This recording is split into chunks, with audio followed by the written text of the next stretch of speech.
We trust AI to be rational, right? To be logical and to be free of all our messy human errors. But what if it's not? Today, we're going to dig into a pretty startling discovery that connects the flawed wiring of our own minds to our most advanced AI. And it all goes back to a legendary friendship from the 1970s. I mean, it seems like a simple question, but the answer is getting way more complicated. We build these incredible machines, these huge language models, to be driven by data, to be logical, to be, well, rational. But what if they're picking up our worst habits? Get this. A new paper just dropped, and it's a bombshell.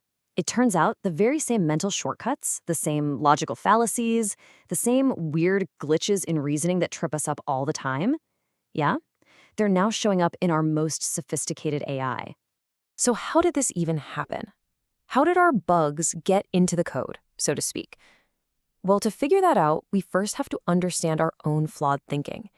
And that story starts with two psychologists who pretty much changed everything we thought we knew about the human mind. This is where Daniel Kahneman and Amos Tversky enter the picture. Two absolutely brilliant minds and complete opposites. One of those classic odd couple partnerships that somehow ends up launching a revolution? So before these guys came along, the big idea in economics was that people are rational actors. That we're all like Mr. Spock, making perfectly logical choices all the time. Well, Kahneman and Tversky completely blew that idea up. They showed we're not robots, we're humans. And we take mental shortcuts. They called them heuristics that lead to very predictable mistakes. And their partnership was the stuff of legend. It all started with this fiery argument, but it grew into a collaboration so intense, they basically said they shared a single mind. They put out this blockbuster paper in 1974 that is still a cornerstone of psychology. But, fame and friction, they took their toll. And it's actually kind of a sad story. The friendship dissolved tragically right before Tversky passed away. And you can just feel the weight of that loss in Kahneman's own words. It was this incredible partnership that created all this groundbreaking work. But in the end, they kind of succumbed to the very human frailties they spent their lives studying. So what was the big revolutionary idea they actually uncovered about our minds? Well, they came up with this idea that our thinking is basically run by two different systems, like a little odd couple living inside our heads. Okay, so you've got system one. That's your gut reaction. It's fast, it's intuitive, it's automatic. It's the part of your brain that instantly knows how to finish the phrase peanut butter and jelly. Easy. Then there's system two. That's your slow, deliberate, logical brain, the one you have to consciously turn on to solve a tricky math problem. But here's the kicker. System two is super powerful, but it's also really lazy. So a lot of the time, it just lets the impulsive system one take the wheel. And that is where things go wrong. When our fast, gut-feeling system one tries to answer a question that really needs the slow, logical system two, we get what are called cognitive biases, these predictable bugs in our thinking. All right, let's look at one of their most famous examples, the conjunction fallacy. I know, it sounds super technical, but trust me, it's a simple little trap our brains fall into all the time. Okay, I want you to play along with this one. So we're told about a woman named Linda.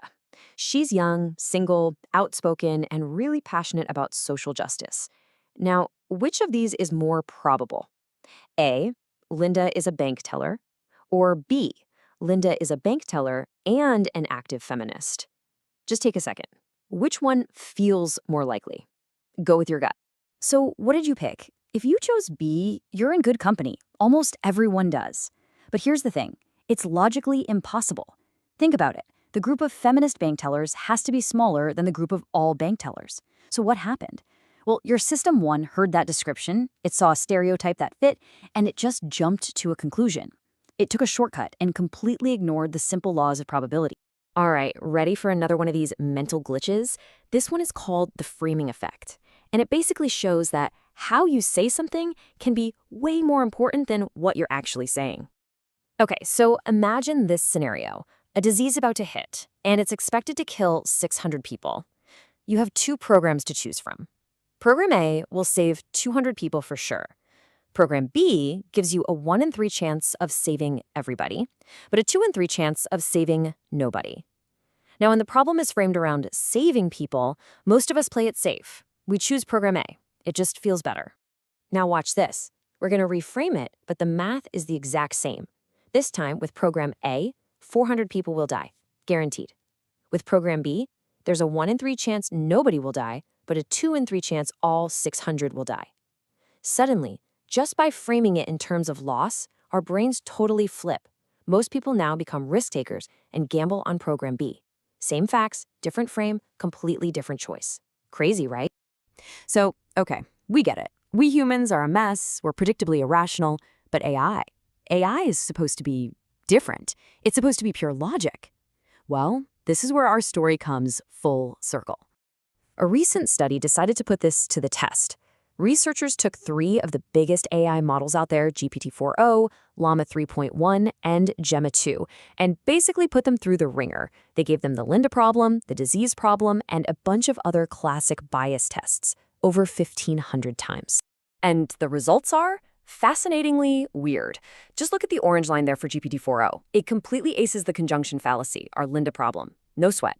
But then you give it a really similar test that also involves fighting stereotypes, and it just completely faceplants. It's not applying consistent logic at all. Its reasoning is patchy and unpredictable, just like ours. And what about that framing effect we talked about? Oh, it gets even wilder. Llama 3.1 gave contradictory answers to the exact same problem 85% of the time, just depending on how it was worded. Even the best one, GPT-4o, was fooled more than half the time. And this chart is so cool. It's like getting a peek under the hood at the AI's thought process. Look at Llama 3.1 on the bottom left there. It's just spaghetti, a chaotic mess of inconsistent logic. Now, compare that to GPT-4o. It's definitely more organized, but you can still see exactly where its logic gets tripped up and pulled toward those easy, intuitive, but wrong answers. So what's the big takeaway from all this? Well, it seems that in teaching our machines to think like us, we've also managed to teach them all our bad habits. What's really clear here is that these aren't just random AI glitches. They're the direct result of the AI learning from this vast ocean of human text, with all of our quirks and biases baked right in. The ghost in the machine? Well, it's us. Our irrationality has literally become its irrationality. And that leaves us with a pretty huge question, doesn't it? As we start to hand over more and more important decisions in things like medicine and finance and even law to these AI systems, what happens when the very logic we're counting on is infected with the same biases we've been trying to overcome for decades? It's definitely something we're going to have to wrestle with.